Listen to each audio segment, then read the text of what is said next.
take to use for home. But they didn't say how many women actually used it. And it's called supportive care, and this was a study that was done in Auckland. What they actually told, because I know women who were in the study, what they actually told the woman as well that they didn't put in the paper was no work. Exactly what you said, Sarah. They had these women had already lost 3 babies, so they were happy to. If they came into study, they had to give up work. They had to stay at home. They do no housework, no heavy lifting, no hanging out the washing, no vacuum cleaning. They also told them no coffee, no spicy food, no sex. What does that sound like to you? Sun Tzu Miao's advice.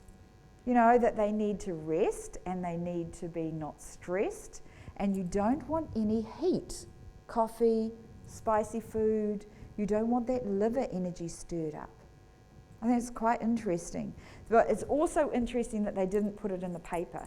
And in that study, as I said, 80% of the women who had this care went on to have a viable live baby. There was another small group that were told, go home, don't worry, and only 30% of them had a live baby.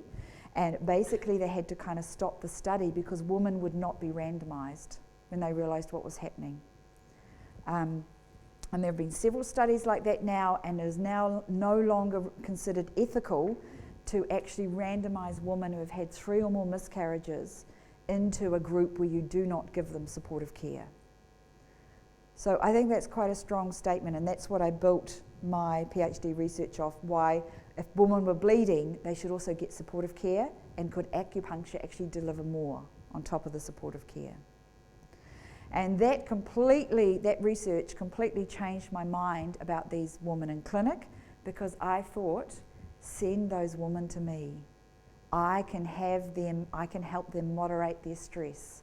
And I felt I could do just as good a job as talking to the doctor once a week.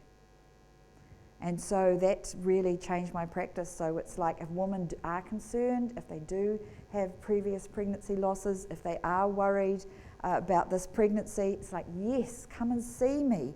What we can do is we can work on your sleep. We can look at how how you're handling stress. We can look at your physical, energy levels, and I can make an individualized plan for you about what we want to do in those 12 weeks. Does that make sense? That seems quite logical to me, that's really useful. So I think this idea, coming back to this idea that if a woman is pregnant, that we always need to look at, so what were they doing in this supportive care? They were helping the woman deal with their stress by feeling that someone was taking care of them. And so for me, the question is part of that, instead of such a focus on having to tonify kidney, I mean, this may be really important, like Sarah said, if it's staring you in the face, that there's this, and I've seen women, they need hot water bottles, they're so deplete. I didn't show it in some of those comments that I had from my research, but some of the women's comments were that they were having moxa, and how much they loved the warmth of the moxa, because I was tonifying, I was getting them to use moxa on bladder 23 as part of their homework, because they were so cold and so tired. However, if it's just, sometimes I see, especially with the students, things they just want to, if anyone's pregnant, they just want to tonify their kidneys and tonify the spleen and tonify the chi. And I suspect that there is a lot here more about actually dealing with the shen.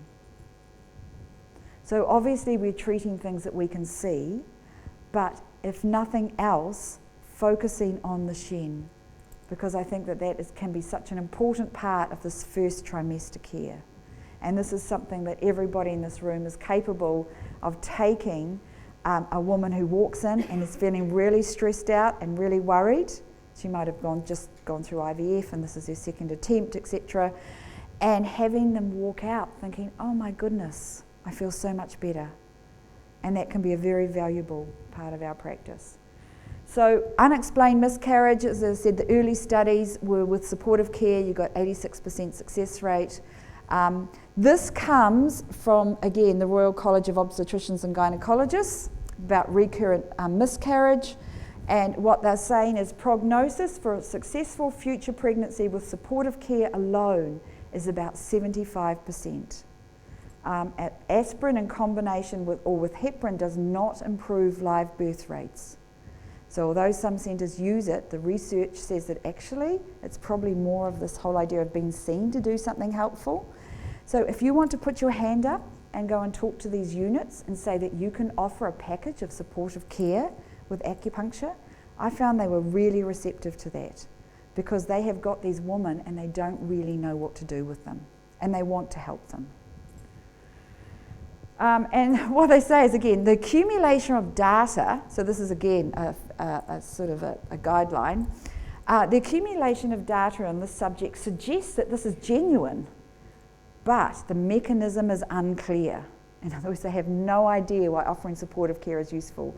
When I interviewed some of the doctors and the nurses at the fertility unit in the hospital about threatened miscarriage and how they treated it and what they thought good quality care was, one of them said to me, well, there's nothing you can do really, it doesn't matter. They can go for a walk on the beach, they can get a massage, they can have some acupuncture, it doesn't really matter what they do, but if it feels it helps them, it's useful. And I said, well, what about the research about this supportive care? And this doctor turned around to me and said, yeah, she said, we know about that, and but how could that be helpful? You're not giving them any medication. So even though it's there and they know that supportive care is useful, because it's not a surgery and because it's not a medication, that there is this genuine puzzlement about how it could help. And I suddenly realised that although sometimes I wear a nursing hat and then I wear my acupuncture hat, I suddenly realised that as an acupuncturist, I think we can always help people's bodies work better. They don't need to take medication all the time. That people can actually do things and get heightened responses. We can balance yin and yang to get homeostasis, and we can help do really useful things in people's bodies as acupuncturists without needing to give them a medication or surgery. And I think I think that's quite strong in those fertility units, is that they really feel there's nothing they can do. That's what they were saying. So they were really happy to refer into my study, because they had these women who were stressed out and they did want something to do. So, latest recommendations from 2014, it is not necessary to give any medications for unexplained cases of recurrent miscarriage, and provision of psychological support may be the most important to encourage couples to continue. So if you're interested in this area, I think there's something very real that you can be doing. I see this emotional support as a little bit like this. This is a Japanese aspect, and I think this is sometimes what we're doing in clinic, is we're helping people put back together their lives in a way that's meaningful. And what you've got here is to repair with gold, the art of repairing pottery with gold or silver lacquer, that the understanding of the piece is more beautiful for having been broken. And I think that is something powerful that we do for women in clinic, is help them work through that they are having a tough time, that there are problems, but that they are coming through it, and that we can help them come through this process. Does that sort of make sense? That it's not about making them happy or taking their problems away, but about helping them integrate into what is their health aspects. So for me, it's this aspect of supportive care for all. Why should women have to have suffered 3 or more miscarriages? Why should they have to be seen at risk? That all women in early pregnancy could be given or offered a package of supportive care, and that could be a really useful part of your practice. And I think that women, if they knew about this, would be quite open to having this early supportive care. So again, the rationale is that that stress can impact on the hormonal ability of what's happening in an early pregnancy.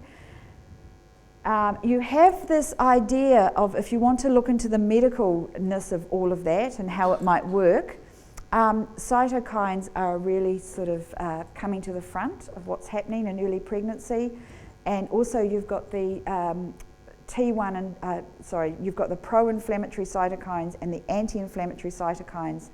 And what you have here is often women with recurrent miscarriage have a bias towards mounting the pro-inflammatory rather than the anti-inflammatory responses. But the idea is that early pregnancy is quite complicated because your body has to the woman's body has to accept the invasion accept that the implantation. So you have to turn off some of the processes that would normally not allow growths to occur in the uterus. And at the same time, you have to kind of regulate the anti-inflammatory and the pro-inflammatory, is so that the embryo can implant. So you actually want to create the inflammation so that it can actually come into the uterus and implant. And then on the other hand, you've got to turn other parts off so that the pregnancy can be successful. So this is kind of what it looks like with all of these processes in place. And I've given you, there's a reference there to some bedtime reading with pages and pages of what's happening in early pregnancy and how complicated it is.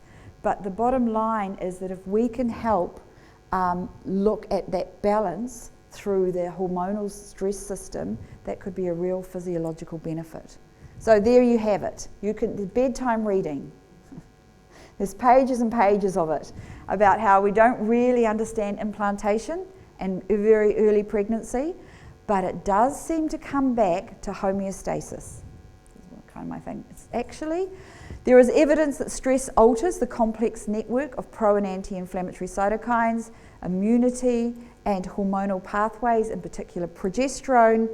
And I just think it's quite logical that if you are treating stress-related responses that are occurring in the woman, you can beneficially affect those physiological processes.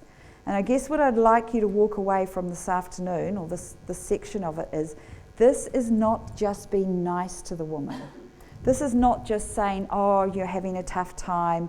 An extra is a bit of acupuncture treatment to make you feel a bit better.